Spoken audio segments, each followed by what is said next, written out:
изучает наши мнения самой мудрой книги человечества – Библии, о самых сложных проблемах, стоящих перед современным миром. Присылайте ваши вопросы заранее на наш email info@rusa.fm или во время передачи по СМС 347 460 08 77.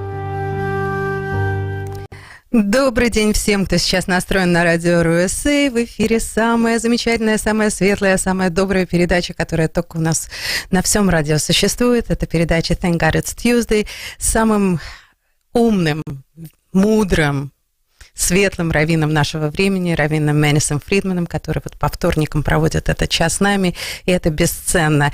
И вопрос, который я хочу ему сегодня задать, это вопрос, который наверняка касается каждого, который волнует каждого.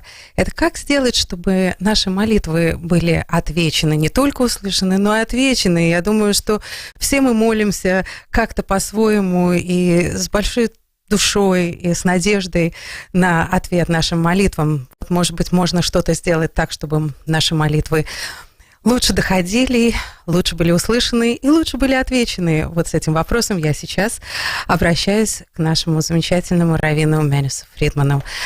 Rabbi Manis Friedman, hello, thank God it's Tuesday. Oh, what a Tuesday. We always know that Tuesdays bring a lot of great things like Lag BaOmer today and, of course, the Great Victory Day and a lot of other things. But the question that is on everybody's mind lately, I don't think people have done more praying lately than ever in our lifetime. I think people are very much turning to prayers these days because it seems like what else could be helping us to resolve our problems, our life, and it's obviously not so much in our control these days, and we realize that. So, of course, we put a lot of our effort into prayers. We always have, but more so now than ever. So, of course, the question is there anything that we can do to have our prayers be answered better? I mean, is there something we can do? Is there a skill? Is there a tool? Is there some kind of a guidebook that can help us get our prayers answered? It's so true. You remember this football player who collapsed on the field? Yeah. The reaction to it was, pray for him. Everybody was praying. And when he recovered and was actually heard live, the joy was so... Was that because our prayers were answered? Well, first of all, the fact that the reaction was naturally, without any much encouragement, to pray. Pray for him, pray for him. Well, there isn't much else we could do for him, right? We're just watching on the television. We can't... So the only thing we could do for him is pray. But still, how naturally that reaction happened. Like, it makes perfect sense. Somebody collapses with a heart attack, you pray for him. It almost makes sense. Almost. It's almost rational. Like the rational thing to do. It's like somebody said, it's a famous quote, we're not supposed to rely on miracles, we have to pray. Now, there's a deep meaning to that. When you're praying, aren't you praying for a miracle? So what do you mean, don't rely on miracles, pray? Praying is relying on miracles, isn't it? Yes. No, it's not. The power of prayer is very real and actual, and the prayer makes the difference, causes the change. So it's not a miracle, it's cause and effect. Prayer causes good things to happen. probably more than anything else. However, there is one little condition. You have to pray optimistically. It's like for some people, the idea of praying means there isn't much hope. If I have to pray, it's pretty serious. It's like all you're left with is a prayer. Oh my God, that's bad news. That's not the way you're supposed to pray. You're not supposed to pray desperately. You're supposed to pray hopefully, with confidence that the prayer will be heard. Because prayer is always heard. And there's no such thing as calling God's name and he doesn't react or respond or listen. That's not even possible. Now, with a human being, sometimes you can call someone and they don't react and they don't hear and they don't respond because they're distracted. They're preoccupied. So they can't be thinking two things at the same time. So if they're very involved with something, they don't hear you. But of course, that's not true with God. He can't get too preoccupied. So if you call his name, he responds. In fact, that's what a name means. You know, a person can be semi-conscious, and you call his name, and it revives him. Hearing your name brings a very deep response from the depths of your soul, which is what a name is really for. Somebody gave a very good example. I think it's a helpful example. You go to a movie, a regular movie, a theater full of people, probably very few Jews, just a popular movie. Somebody screams the word Jew. The few Jews in the room, how strong is their reaction?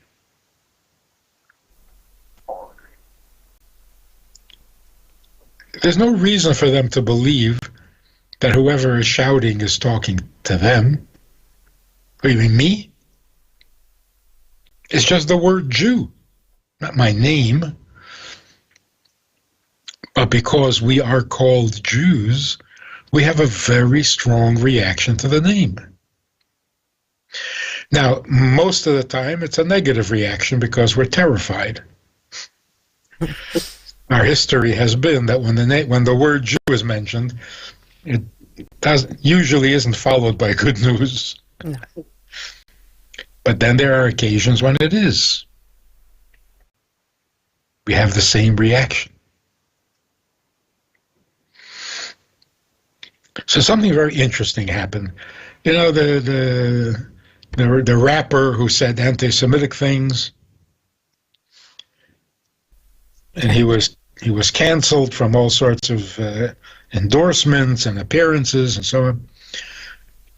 Another black comedian, very, very famous, Chris Rock, was entertaining after that, and almost like he wanted to make up for it. Oh, they were honoring Adam Sandler, A Jewish comedian. a Jewish comedian, and Chris Rock said that when he was first starting, the only one who was really nice to him was Adam Sandler, a Jew. Jews are nice. That's what he said. Jews are good. Jews are good. So when you hear that, whatever kind of Jew you are, you take it very personally. So the word or the title or the name by which we identify really touches us very deeply. When we call God by his name, it has the same effect. That's one of the reasons you're not allowed to use God's name in vain.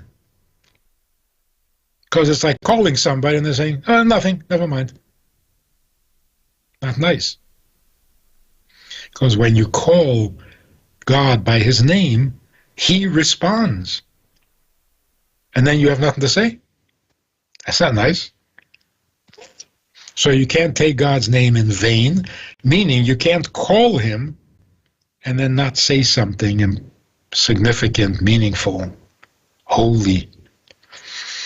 Rabbi Fridman, so do I understand it correctly? We cannot pray in desperation, because usually that's the position people take when they pray, when they ask for something. It's usually the last resort, and this is where they are pouring their heart out.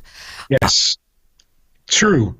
It's the desperation that causes you to pray, but the prayer itself has to be optimistic that it's going to change the situation from bad to good. I mean, if you're just panicking, it's not exactly prayer. So prayer is hopeful under conditions where there's very little hope. That's true. But it doesn't have to be desperate. You know, a child is born, you pray that the child grow up to be a good person. There's no desperation. So prayer doesn't have to be only when you're in trouble. When you're grateful, when you're thankful. But is there ever a prayer that isn't heard? The answer is no.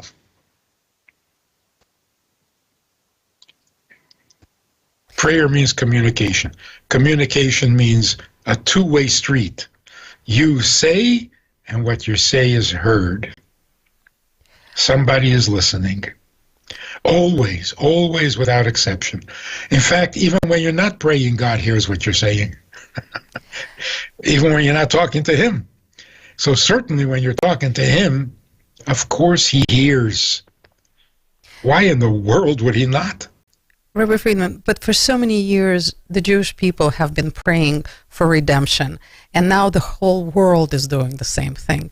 Everybody wants redemption, because realistically, I think we already, great majority of us understand that whatever we have done, not so great. Not so great. We need a better implementation of why we're here, and we all want redemption. So now these prayers are getting stronger and stronger and stronger, but they're still not being answered. Is there anything we're not doing right at this point?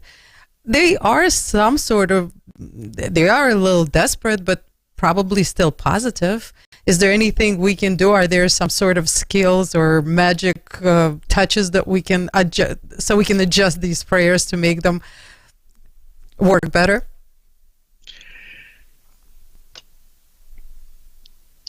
I'm not sure that they're not working. In fact, I'm sure they are working, because we haven't destroyed ourselves yet. And, there was a very good likelihood that we would. So in what way does the response show itself? Very often we pray because we think we're in trouble over something, when in truth we're in much bigger trouble over something else that we're not even aware of. So God uses our prayer for the lesser problem to fix or remove the bigger problem. But the world is becoming better. The very fact that everyone is now praying is an answer to our prayers. Because bottom line, the prayer is that things should become good. We mean a particular kind of good, like I should get a raise, or the operation should be successful. But that's not the only good we need. So there are two things. There's the effect of prayer, which is always positive, always good, and it helps keep us from serious damage. Then there's the idea that I get exactly what I prayed for. I prayed for the success of the surgery, and it was not successful, as far as we can tell. The patient passed away. That's not successful. In other words, are we praying to God that God should do what is right, whether we know what's right or not? He knows. So it's like saying, God, do what you think is best, and that'll be the best. Or is it much more subjective, individual, particular? If I ask for wealth, I should be blessed with wealth. If I ask for health, I should be blessed with health. Does that always happen? Obviously not. Then what does happen? In other words, what happens, what's going on when what we asked for is not coming? So, will it arrive at a later date? Now is not the right time. So you want to be wealthy, but not right now. It's not good. You'll get wealthy at the right time when it'll be best for you. So your prayer will be answered, but not today. Or is there another kind of wealth that comes not in the form of dollar bills? So God says, you want wealth, I'm going to give you the wealth that you really need, not the wealth that you're thinking of.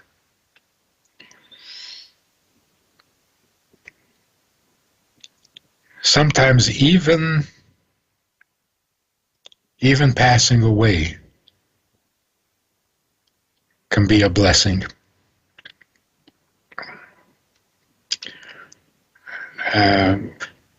Today is the yahrzeit, the anniversary of the passing of one of the greatest sages in Jewish history, and it is celebrated. It's a holiday.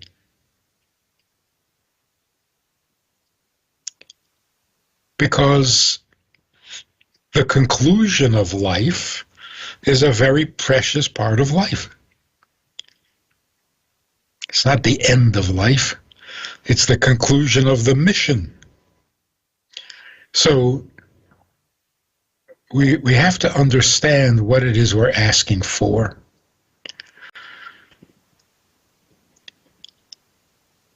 I think the simpler the person is, the more likely he will get exactly what he's asking for.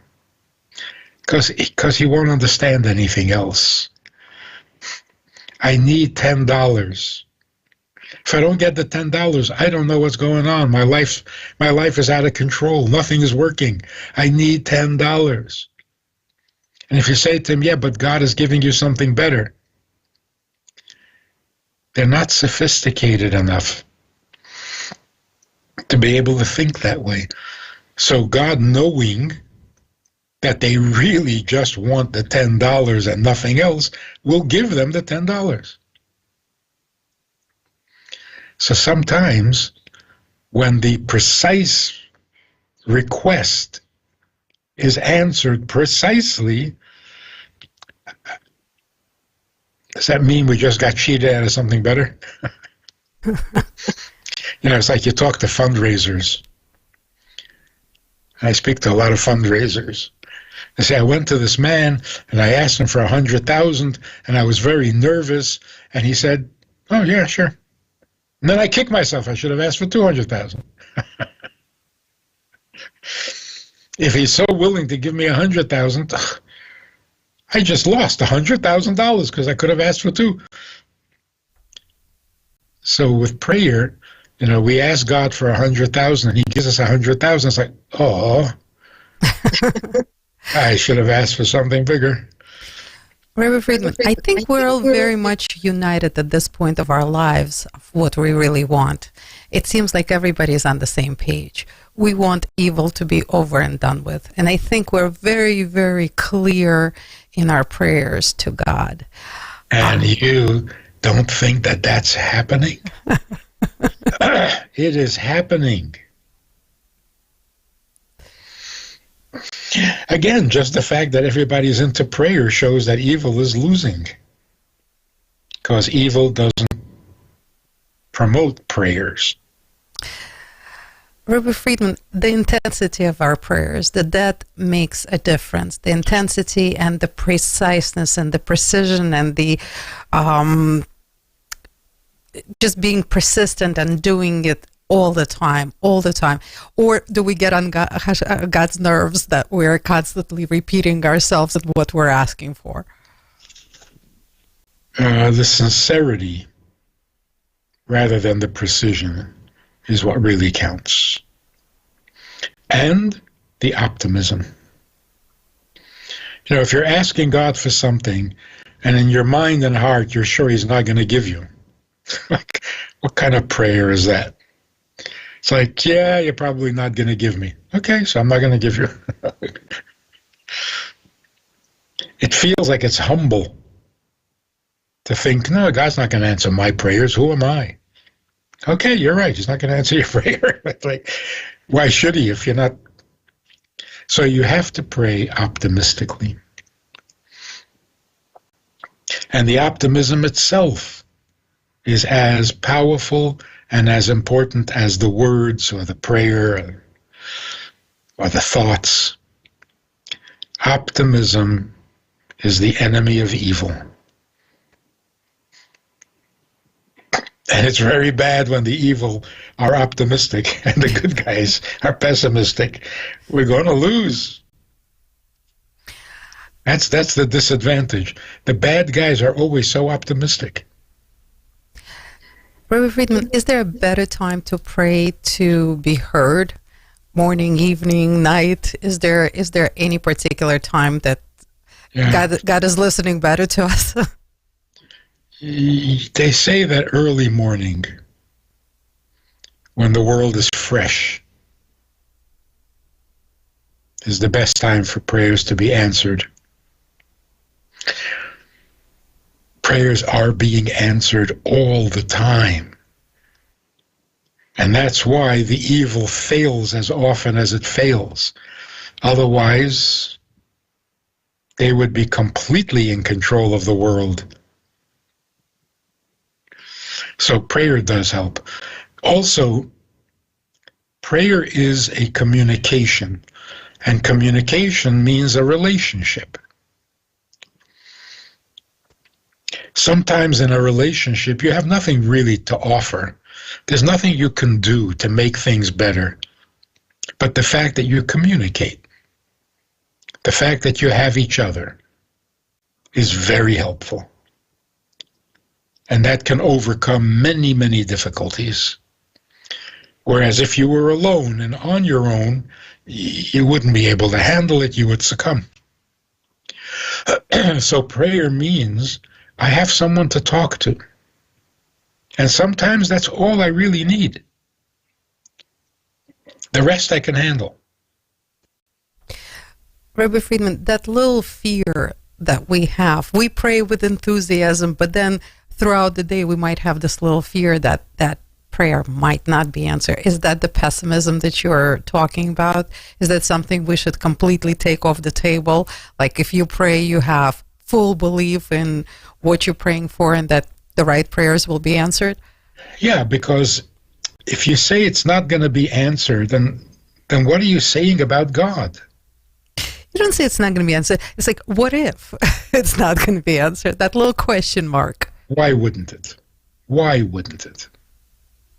What, is God out to get you? He hates you? God is too busy? He can't be bothered right now? He stepped out of the office? His computer is down? I mean, why would he not?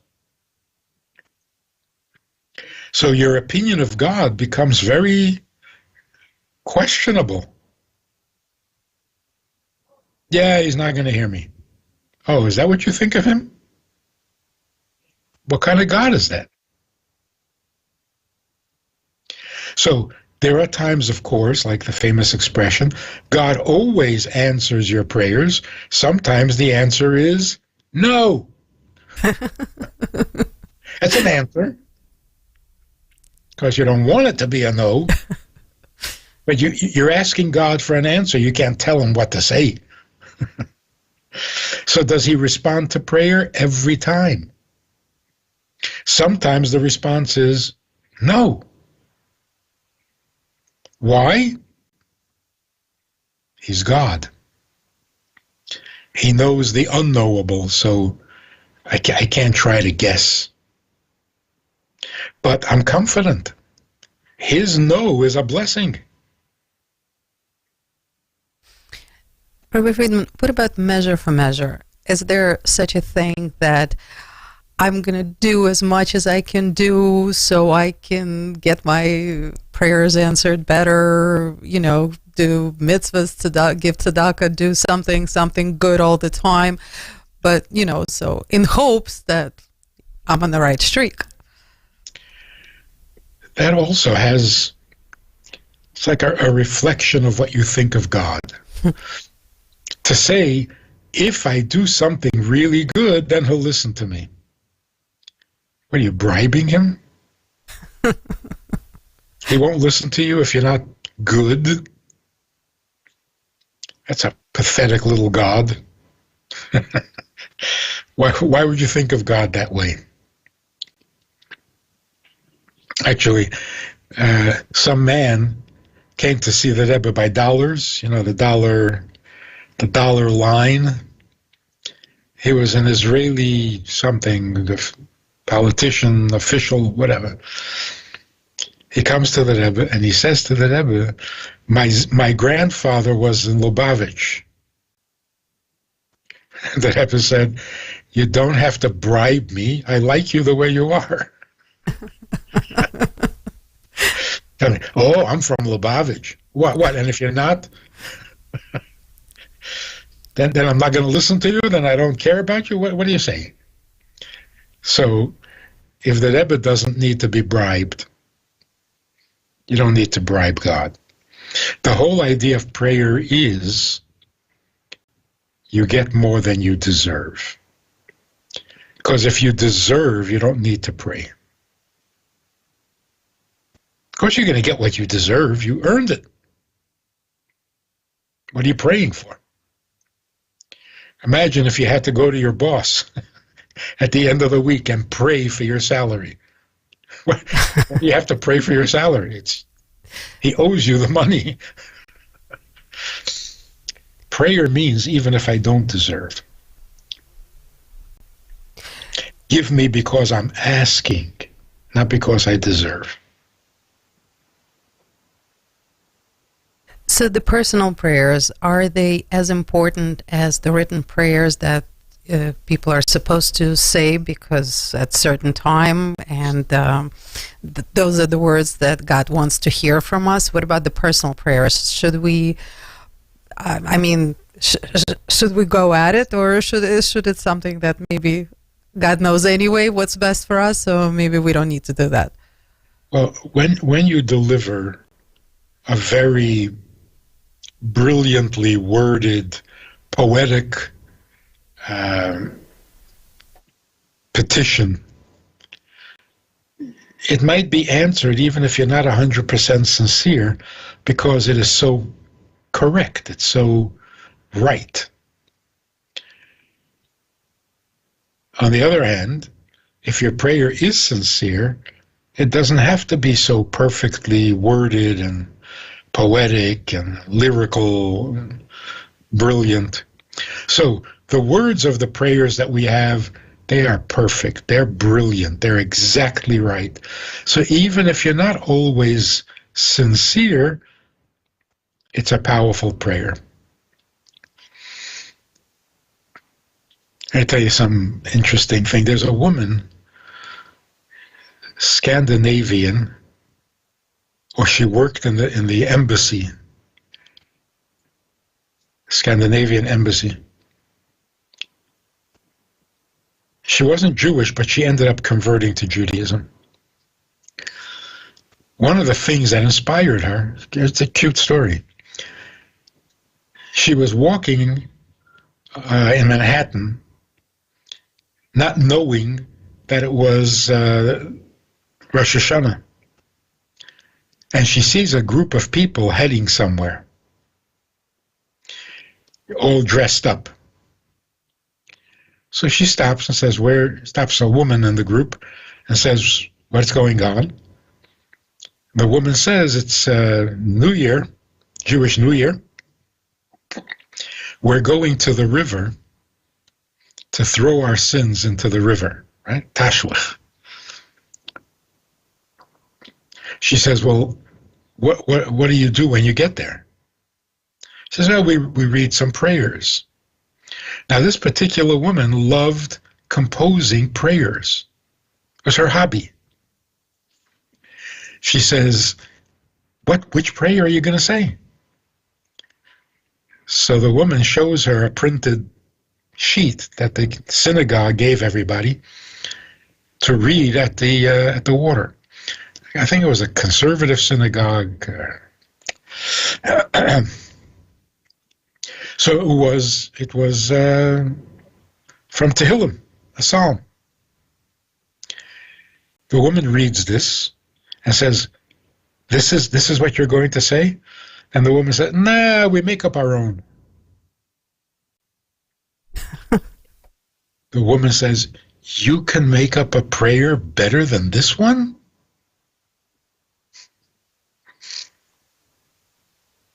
She went with them.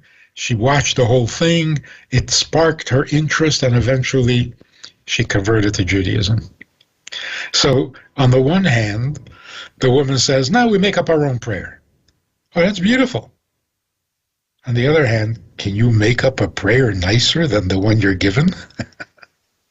So in terms of perfection, poetry,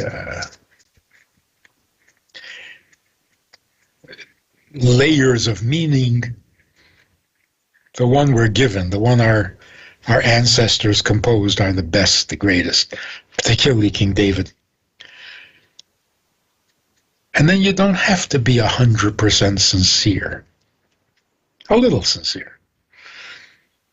But when you're doing your own prayer, and the words are not so precise, and they're not so brilliant, and they're not so holy, well, you better be sincere. But when you are, it's even more powerful than the perfectly worded, not so sincere. Rabbi Fridman, sometimes we're very persistent in what we want. Just we want it. It's not necessarily a good thing for us, but we're very, very persistent, sincere, and demanding of that particular thing. Will God grant it to us even though it might not be good for us? Just because we want it so much? That's a good question. That's up to God to decide whether he wants to just satisfy your frivolous need or push you to something more meaningful. So it could go either way, depending on the individual. But when we become too focused, hyper-focused on a certain need, needing it is the problem. The neediness, not the need. Yeah, you need to feel better. But the neediness, the desperation, is actually making you sick. So if you're a stronger, more capable, more intelligent person, God could say to you, stop it. Don't be so desperate. You're overdoing it. Relax. If you're not that tolerant, God has no choice but to make you feel better because you're cracking up. So we should always be a little bit bigger than our needs. The need should never be overwhelming us. That's maturity, that's wisdom. I have a need. The need doesn't have me. So I am bigger than the need. Either the need will be satisfied or I'll manage. But, to make it like, if this doesn't happen, my life is over, don't do that. Rabbi Fridman, then should we be a little bit embarrassed over the physical things that we are asking for? Should we just concentrate on the spiritual? Is the physical less important than the spiritual? How do we treat that portion of the prayer? I think there's occasion for both. There are times when you should be praying for meaningful, valuable, noble things. And then there's a time to simply ask for bread and butter, for the very basics. We should never totally separate the two. When I'm in a spiritual mood, I talk to God. When I need a few bucks, I just go out and hustle it. And God has nothing to do with it. That's not right. So the fact that you turn to God for your bread and butter, that's part of having one God. One God. Not a God for the spiritual and a different God for the physical. So, in the big picture, every prayer is effective. There was this child who was very sick, and all the kids in school, for a month, every day they prayed for this child and prayed for this child. And the child passed away. And the children in the class were devastated. They were told that their prayers were effective. And here their prayers were ignored. So the teacher explained to them, the prayers are never wasted. Sometimes what we think the prayer is going to accomplish, it won't. But it'll accomplish something more vital, more whatever. No? So it's not that it's not accomplishing, it's just,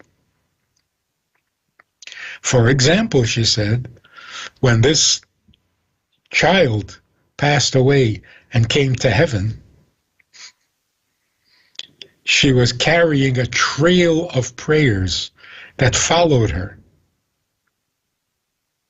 And that got her a ticket straight to heaven. It's nice to come to heaven with a flood of prayers. So the prayer we thought would be good for the child in this world turns out it's good for the child in the world that the child now entered. Which one was more important? I don't know. Rabbi Fridman, amazing. Thank you so much. If you don't mind, we have a couple more minutes, and I can't help but ask this. This is something that doesn't have to do exactly with a prayer, but it has to do with our situation today, now. Today in our community is a big day. 9th of May is a day of victory over Nazism in the former Soviet Union. And yet today this day is being treated kind of bipolarly, I would say. For some people, it's a huge holiday. It's a victory day. People fought for this victory, and it means a lot. We all have ancestors who fought for our freedoms and to do away with Nazism. And then for other people, it seems to be means something else. It means tyranny of today. So unfortunately, there's this duality that we're facing today, exactly today. How do we treat it? How do we feel what we feel and get along? What is the right thing to feel in this particular situation? Who is right? Who is wrong? Is there a wrong and right? Well, now that you mention it, I'm sorry. 9th, Yeah. May 9th, 1945, my mother went into the hospital in Tashkent to give birth. And suddenly the news broke that the war ended. Wow. The entire staff ran out to celebrate. One nurse remained with my mother and helped deliver the baby. So my sister was born on this day, 1945. So there's no question that it is a great celebration. The victory over Nazism is a victory over Amalek. It's a very, very positive, very good. It's not celebrated because after that things went down again in other ways. But the end of Nazism, that's permanent. So it was really, really good. It is a good day. So, concerning prayer, because on the Hebrew calendar, it is the yahrzeit of Reb Shimon Bar Yochai, in his merit, prayers today are answered far more readily than any other day. And that's why hundreds of thousands of people in Israel are going to Reb Shimon's resting place in Meron. Thousands of people from all over the world go to Israel specially for this occasion. And the miracles, the reaction to people's response to people's prayers, legendary. Rabbi Fridman, amazing, amazing. Thank you again so much for this positivity, for this optimism that you are able to guide us towards every single time we speak with you, and that you're doing this for everybody all the time in everything that you do. This is the message that you give to the world, and it's amazing. It's priceless. Thank you. Thank you so much. It's the only way to fly. Well, that has become our mantra as well, thanks to you. And, well, may this be a great day for everybody. Mazel tov on the birth of your sister, and of course, on this great day for everybody. No matter who thinks, it is a great day. So thank you so much. I know we're not going to be meeting next Tuesday because there's a lot of great things planned by your organization, and you're going to be preoccupied. So we're going to miss you very, very much, but so much looking forward to our resuming in 2 weeks from today. And of course, we wish you a wonderful, wonderful trip, success, and of course, health and happiness to you and your family always. Thank you so much. Well, if any women want to join us, There's still that opportunity? there's still that opportunity in Utah. Absolutely gorgeous, good food, nice resort. I think good learning. Great good learning. Conversations. You meet people, create lasting relationships, friendships. So if you're free this weekend, hop on a plane and come out to Utah with Base Chana. Go online, Base Chana International. All the information is there. And if you can do it, it'll be a great time. Yes, I'm sorry I'm missing it this time, because whenever I've done it before, it was unreal. It was just an amazing experience. And if anybody out there that has that opportunity, I certainly strongly recommend it. Well, lots of success and greatness and everything, Rabbi Fridman. Thank you so much. Thank you. All the best. Ну, а всем, кто нас слушал, пожалуйста, зайдите в Бейс Хана, там действительно есть эта информация. Если у кого-то есть какая-то маленькая возможность еще присоединиться, это действительно уникальная поездка. И вообще у Раби Фридмана, конечно же, очень много всего позитивного, интересного, вдохновляющего.